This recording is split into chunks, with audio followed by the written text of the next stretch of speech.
This is Blackstone Joe, and you're listening to Slick Talk.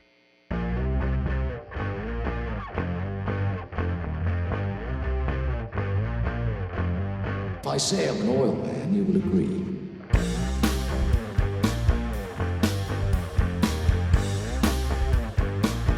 There's the stink of oil about him.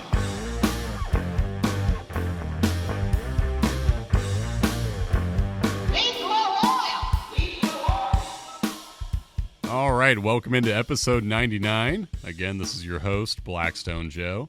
I'm glad to say that I'm not alone on this episode either. We're keeping this run of Meet the Analyst episodes going. And on this particular episode, I was lucky enough to have Suzi join me on the pod. First-time guest, long overdue. She's a senior analyst here on staff, which means that if you have been a customer of ours for any time at all, there's a chance that Suzi may have been the one to write your report, if not more than one report. She's very knowledgeable. She applies her enthusiasm beyond the report page to our newsletters. So if you read our newsletter from February of 2023, titled TBN and TAN, Do You Need One?, then you might already be familiar with her work. So without further ado, here is Suzi and I in studio.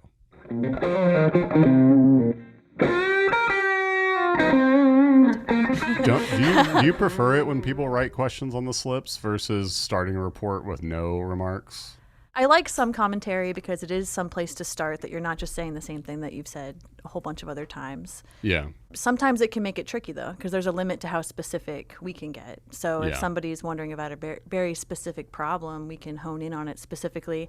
But you do sort of feel the limitations sometimes that, we won't be able to tell you exactly what you're wanting to hear, but we can maybe in a few samples get a trend that gives more insight on it. Yeah, I like it because it's a prompt, and it just takes me back to school and being very comfortable with like the assignment type of nature. Yeah, and like that was like a fun sort of repetition for me. But I also didn't go like to public school very long, so I didn't get tired out by it. Like everyone usually is so over school by the time they graduate, and me, like I didn't start until 8th grade, so it was like, this is all. I mean, I haven't done this long enough to hate it. Yeah, you know? That's good. Anytime you can maintain novelty. Yeah. So about your English background, where did you get your English degree? I went to Bowling Green State University in Ohio, and I had sort of intended toward the end of college to try and double major in biology because I was getting a lot more interested in like ecosystems and things like that just personally. But I was going to have to be in school for maybe 3 more years. It's like basically a whole other bachelor's degree. So I ended up just getting the English degree and pursuing that and doing more science stuff on my own time. So were you looking for a writing job or a science job or maybe a little bit of both, and this just happened to be perfect? I think a little bit of both. I think writing has been something that always comes fairly naturally to me, so it's a natural place to go with things. But I'm definitely interested in like understanding why we know the things that we know, especially things to do with biology, but definitely, even around here, we go through such extensive training, and I feel like I was always the annoying person in training, like, but how did we come to that conclusion? Like, how did we know that?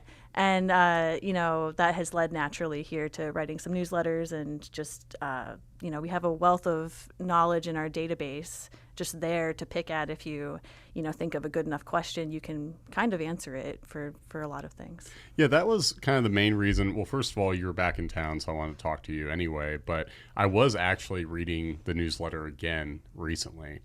And when you came to this particular topic of a TBN and TAN and do you need one, was there a reason you wanted to talk about those tests specifically? Well, people are definitely very interested in the TBN and TAN. Like they're definitely Right. paying attention to like what is the starting TBN and TAN, and it just seemed like I wondered why they started out at different levels for different types of oil. Like if that is a really important factor, why do we test some unused oils and it's so vastly different?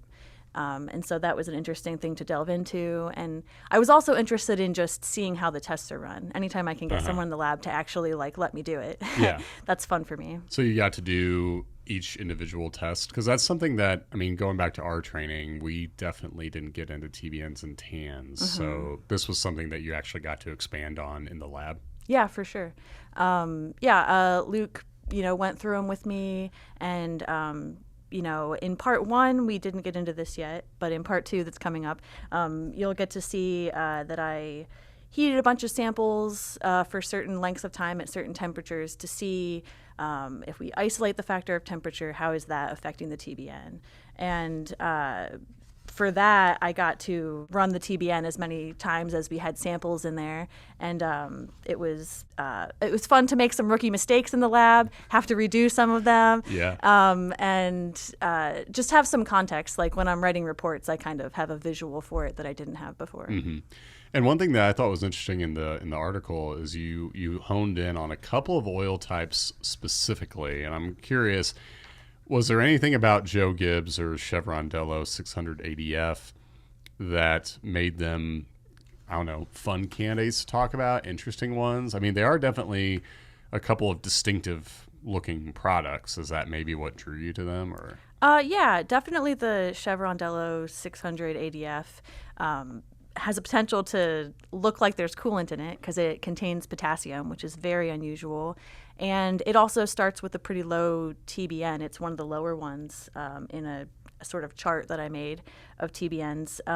And we actually got a lot of customer emails about it because it was new on the market and people wanted to try it. And those two factors were sort of concerning. And our answer had to be, the samples we've seen so far seem fine, but our data pool is just not large enough to really make any claims about it. So after the newsletter came out, did you get a lot of feedback, or were people kind of just reaching out on the sample side of things?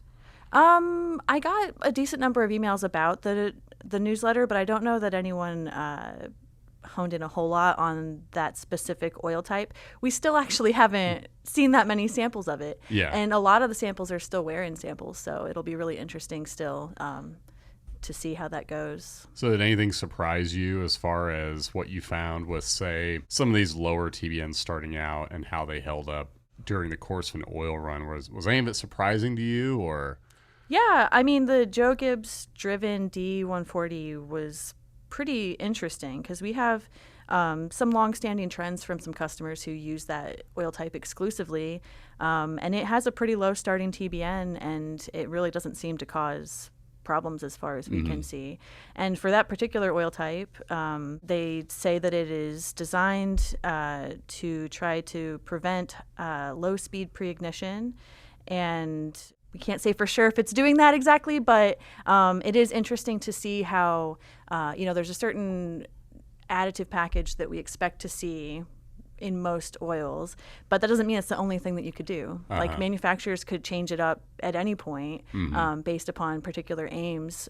So it's interesting to see that there's, it's still evolving. Everything's still evolving. So what is part two going to look like for you as far as the TBN and TAN? Is there anything you learned during this initial article that you're looking forward to expanding on?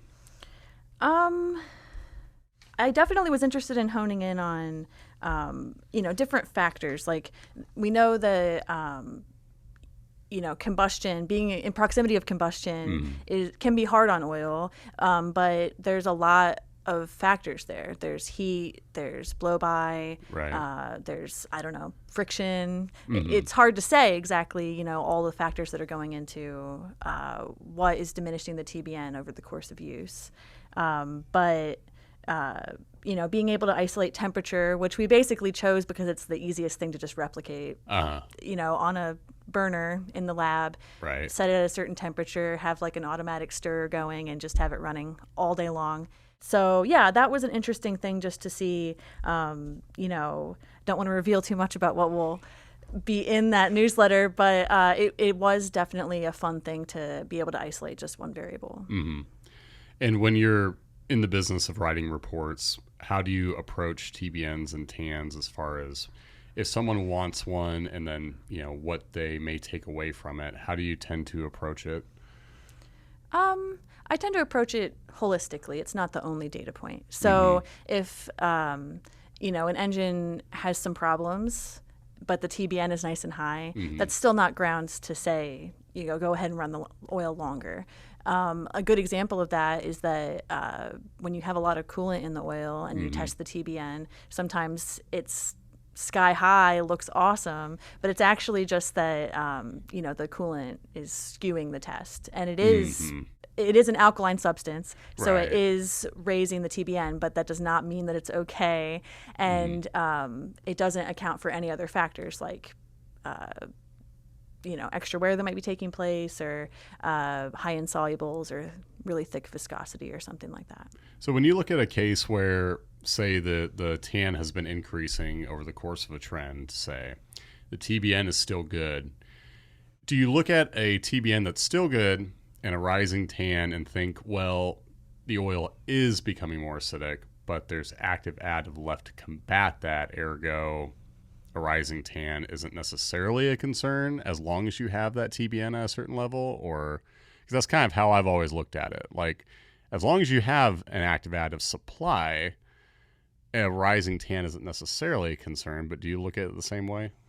I think I mostly do. One thing I ran into with doing the newsletters is that we don't have a whole lot of samples where people test the TBN and the TAN. That's true. In engine oil. So, I put together some charts showing, the relationship between them. But, it would be interesting in the future to see more samples of engine oil with TAN readings to, get a better sense of like what range is normal. Mm-hmm. Yeah, that's something, oddly enough, like when we get our own cars tested here, I always think, of course, do a TBN, and I haven't done a TAN yet. It's we should just do like every conceivable test for should be background. Yeah, except for the particle count, because we know that's not going to work out. Yeah. But so when you were in town, you were still driving that Corolla, and I saw that you gave that to your brother. Is that because you're like you wanted something new, or what drove that decision? A relative was actually trying to get rid of their Honda Fit, which was just sort of a nicer, newer car, and my brother was looking to buy a car, and he just needed something, affordable, and I was like, "How's free?" Yeah. So that's very nice of you. So I gave him my old Corolla, which is definitely nothing wrong with it. It's not a cool car. It's a base model with the rolly windows, and it's the only car I had ever owned previously. So I think it'll just keep running for him for a long time. Yeah. But the Fit is definitely nice. It's got a hatchback, and it's nice and fuel efficient, and I'm happy with it. So how did the Corolla's engine look the last time you tested it? Was it still just looking like a Toyota, or? It always had a little bit higher aluminum, really? Surprisingly. Okay. But I honestly should have been testing it more reliably to be able to see where that goes, because I think, like I said, it's the only car I've ever had, and I wasn't great about oil changes back in the day. So who even knows? Like, it could have been sort of residual from something in the past. Right. But I've encouraged my brother to send in samples, but we're the same, and he probably won't. So you think maybe unintentionally you were already practicing extended oil use? Yeah. Before this job? Yeah, and it was handling it very well. Yeah. Interesting. So, as for the Honda Fit, have you taken a sample from that yet and seen what it looks like? No. It had new oil in it when I first got it, so okay. I'm working remotely now, so I'm driving less. So it'll take a while before it gets to like a interval length that I want to send it in. But I do have a goal of actually keeping on top of it and seeing how it goes. It looks like you already had some interesting maintenance going on with that as well, and also you're putting it through its paces. So a Smoky Mountain strip, how did it handle that? It handled it all right. It definitely. You could feel the hills. It's a tiny little car, and it got us from point A to point B, but I was definitely happy that I got new tires right before we left. Unfortunately, all that hilly driving, the brakes, which probably could have used maintenance before we left, really needed maintenance when we got back. And so we thought we would try and just change the brakes ourselves, only to find that the shop that had changed the tires for us before we left had cross-threaded a lug nut. And then there wasn't enough clearance for us to just change the damaged lug nut ourselves. So the whole wheel hub needs replacing now. And it's still just sort of sitting in my driveway waiting for me to get that done. Oh. So I suppose that's what you get when you inherit a car. Yeah. But I'm sure my brother is dealing with some of the same things Sure. with the Corolla. So how many miles do you think you've put on it roughly since you've got it? Oh, gosh, that's hard to say. Fairly ambitious amount, I'd think, given the Smoky Mountains trip and all that. Yeah, I mean, maybe it equalizes out to just a normal commute since I'm not driving very much. Yeah. Yeah, I'm not sure how many miles are between here and the Smoky Mountains, but it handled it nicely. Yeah. What's it been like so far since you started here, sampling like for family members or friends? Have you done that where you're like, hey, let me see how this looks or anything? Yeah, I haven't managed to get people to send them in. Like even like around Christmas, my brother got a new motorcycle and I like sent him some kits and like some of my paperwork, like, here, send these in. We can like check out your new motorcycle. And he seemed excited about it, but just like didn't take advantage of it. I got to push harder on that. Sometimes ignorance can be bliss. I mean, that's true. When I started here, I got like several family members to take samples and they all looked so bad. Oh no, and you're somehow feeling responsible for that. I have so much embarrassment because like every time I was like, it looks like it's gonna fail. You know? So I was doling out a lot of bad news for a while there, and you know, sometimes you just gotta live with that. Yeah. But yeah, so what about the S10? Because I remember when you lived in town, seeing the S10. I remember, you know, passing by it because we lived close to each other. Yeah. So is that still around? Oh yeah, it's still around. It's So it made the trip to Bloomington fine. Fine. Yeah. It never sounds good. Yeah. But it hauls around dirt very well and is nice to have around. And one benefit of the move is that we live in like a less urban area and we don't get people calling parking enforcement on us all the time thinking that it's abandoned, which it is not. We've had to like start that thing up for an officer several times to prove that it runs. Wow. But it does look a little bit nicer right now because I think you probably would remember back then that it had a mismatched door that was very rusty because one of the windows had kind of worn out and it wouldn't roll back up all the time. So it would just get rainwater in the truck, which is not making anything better. Some serious biology happening in that cab. Yes. And so we just went to the junkyard and we got a replacement door, which was a different color and also more rusty than the original door. But it did roll up like that. That's key. That's key. And so we just had it like that for a while since it was just like our, you know, gardening, dirt hauling, helping people move truck. But just recently, you know, our new place has a 2-car garage that we have a shop in there, and we were able to sand it down, repaint it, and now it looks like a halfway decent old crappy truck. Nice. Yeah. That's desperately like kind of my dream situation is having one for me and then the nice car. Yeah. You know, because I want something that I don't have to worry about any sort of, you know, consequences, let's say. Yes, exactly. Of maintenance, you know. So that's always something I want. But how's Bloomington been since you moved there? Oh, I really like it. It's got lots of good nature there, which is something I'm interested in, lots of hiking. Yeah. Because you live by Brown County? It's close to Brown County, yeah. Okay, yeah. I never did enough like nature related stuff when I was living in Bloomington, you know, which it's so nice out there. I was always, you know, close to campus, but yeah, there definitely seems to be like a divide between things that like townies know about and things that the students know about. This is a little off the oil related path, but I had a class one time with a couple of townies actually, and it was like one of those late night discussion sections. And we were leaving, and it was like, you know, late at night, and they offered to give me a ride home. And I was like, sure, why not? And then I was like, wait, they don't live on campus. Where are they taking me? I got in the car, and I was just like bracing to open that door because they were taking me like a weird way back home, and I was like, I'm this close to ending up in a freezer. But yeah, there is a definite like vibe difference, Yeah, which for sure. isn't altogether problematic, but it is. Yeah, I like them both. They're separate from each other. Yeah. So oil analysis is definitely a weird gig. I think we can both agree. But is it the strangest job that you've ever had? Strangest. Or most out of left field? I've definitely worked out of left field jobs, or jobs that I just hadn't really considered existing. And I will say that Brett's the one who wanted to ask this question. She said, I bet Suzi has had some interesting jobs. Oh, really?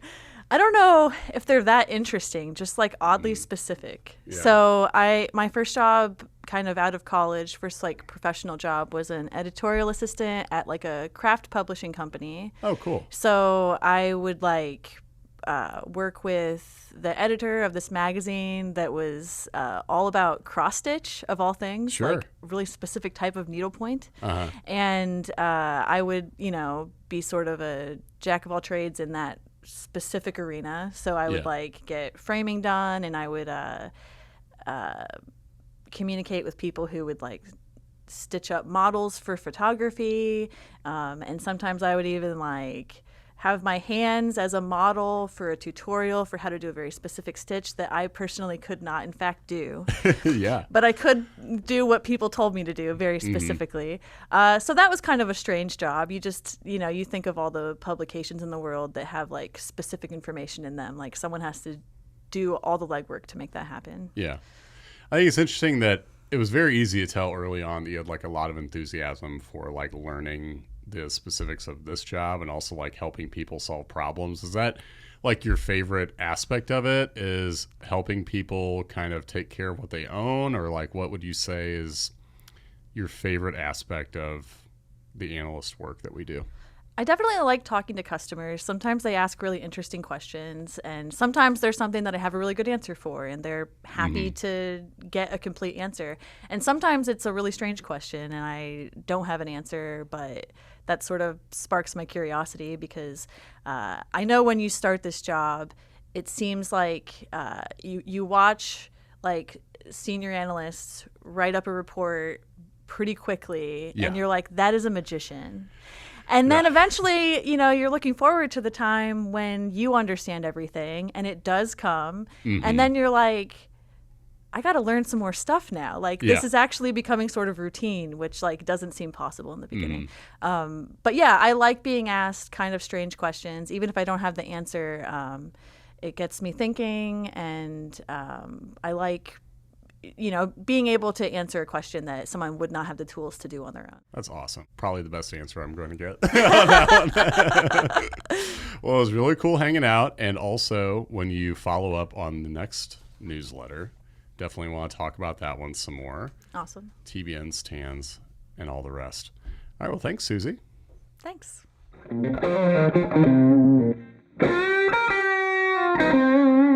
And there you have it. That was Suzi and I running through everything from a TBN, TAN, what those tests are, what they mean to us, even some fun stuff about her background I didn't know, such as her English degree, what she's up to out there in Bloomington, her vehicle maintenance with the Corolla, the Fit, and all the rest. I had a lot of fun learning more about Suzi. I hope you did too.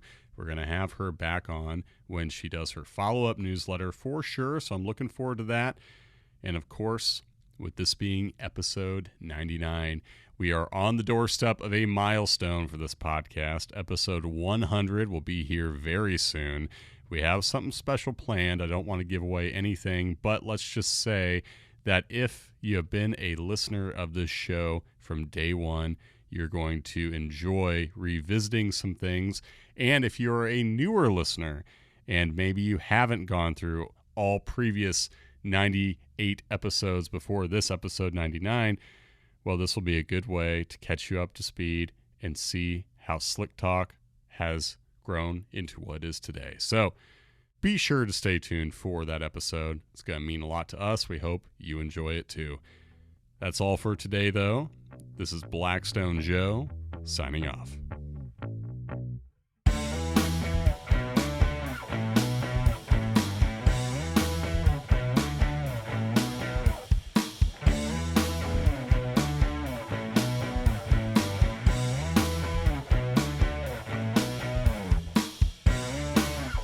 The Slick Talk podcast is powered by Blackstone Laboratories. If you're ready to start your oil analysis journey, visit blackstone-labs.com to order your free test kit.